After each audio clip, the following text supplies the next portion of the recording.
Alex Moreland reviews the 5th episode of Star Trek Discovery. What did you think would happen when you bumped into someone who didn't want you in their front yard? This episode, I think, though I don't know for certain, has the lowest screen time for Michael Burnham so far. That's not to say she's unimportant here, she's not, and still has a fairly pivotal role in the plot. Rather, this episode widens its focus to the rest of the ensemble beyond Burnham in a way that the show hasn't really so far. Most obviously, for example, was Stamets plugging himself into the spore drive while Burnham was confined to quarters, effectively removing her from the episode's resolution. It's not difficult to imagine a previous episode putting Burnham herself in this role. Certainly, that's what I expected as soon as the possibility of humans controlling the spore drive was raised. Here, in any case, we learn a fair amount about each of the different characters. Stamets and Dr. Culber are a couple. Saru is insecure about his command, and fears he'll be an ineffectual captain. Most interestingly, Lorca killed his previous crew in an act of perceived mercy, intending to save them from torture at the hands of the Klingons. Nonetheless, though, there is something a little perfunctory about it all. The character work still feels quite thin, which isn't great at this stage. While we're getting to know more about the characters, it's more in terms of detail rather than substance. Perhaps the most interesting piece of character work from this episode was Burnham's comment that now, without much work to focus on, she's being forced to confront her lingering emotional issues. Unfortunately, the show didn't delve into it particularly, losing out on this subtler character work. It's functional, certainly, albeit perhaps lacking in both style and substance. There's just enough here to sustain the episode, though, really, that feels a little like treading water. Hopefully as the series continues, there will be a little more nuance to each character. The question of continuity is one worth addressing here, with another episode that's drenched in references to Star Trek's history. It ranges from the small and unobtrusive little nods in the dialogue, citing Jonathan Archer, Robert April and so on, to the more central in the shape of Harry Mudd. How much continuity is too much? The answer, of course, is the point at which it becomes alienating to new viewers, the point at which it's so suffocating and self-reflexive that it's off-putting.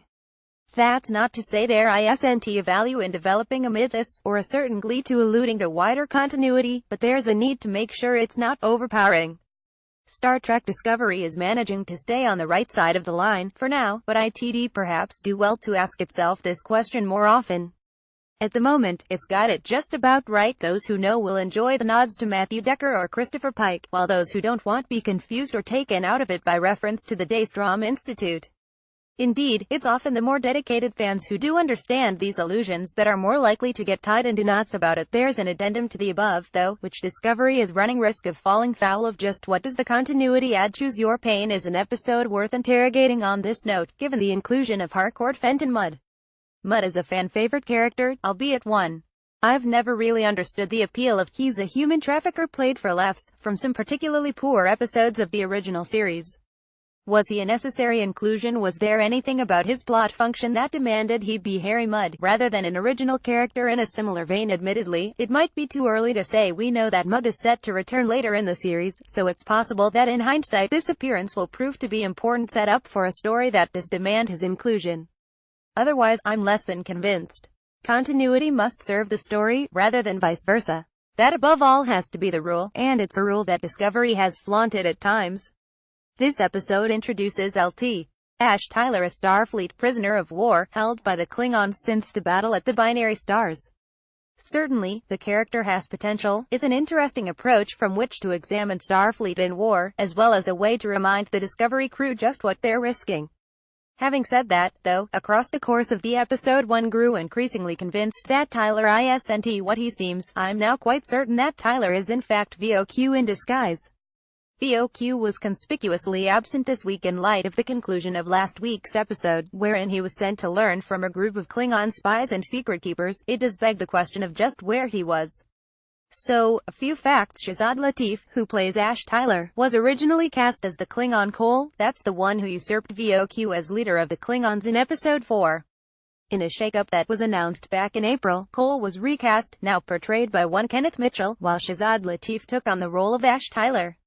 While this would still have been reasonably early in the production process, we can reliably assume that there would have been some makeup tests and perhaps Klingon prosthetics developed for Shazad Latif. VOQ is played by one Javid Iqbal. This is interesting in and of itself because it seems like he doesn't actually exist. A quick Google search for the name doesn't yield much. It appears that the actor's only role so far is in Star Trek Discovery, the sole credit on a fairly sparse IMDb page that doesn't even have any pictures of Iqbal outside of his Klingon makeup.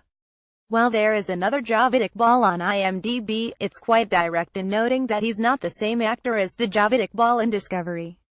Similarly, while the cast of Discovery have all been active on social media and at promotional events to publicize the show, there's not been a single appearance from Javid Iqbal, who, interestingly enough, hasn't been credited in the title sequence while Shahzad Latif has. It strikes me as quite likely, then, that we should anticipate the revelation that Ash Tyler is in fact VOQ in disguise. Certainly, Lorca's accusation that he was lying feels like foreshadowing in hindsight. I'd argue too that VOQ bears enough of a similarity to Ash Tyler to be Shahzad Latif under heavy makeup, but I'll grant that's a lot more difficult to say. Ultimately, Choose Your Pain was an improvement over last week's offering. It's perhaps not as impressive as Discovery's debut, but it's reassuring for the series to reclaim lost ground. Hopefully, subsequent installments will improve once more, reaching more inspiring heights than rather good. Rating 710. Alex Moreland is a freelance writer and television critic. You can follow him on Twitter here, or check out his website here.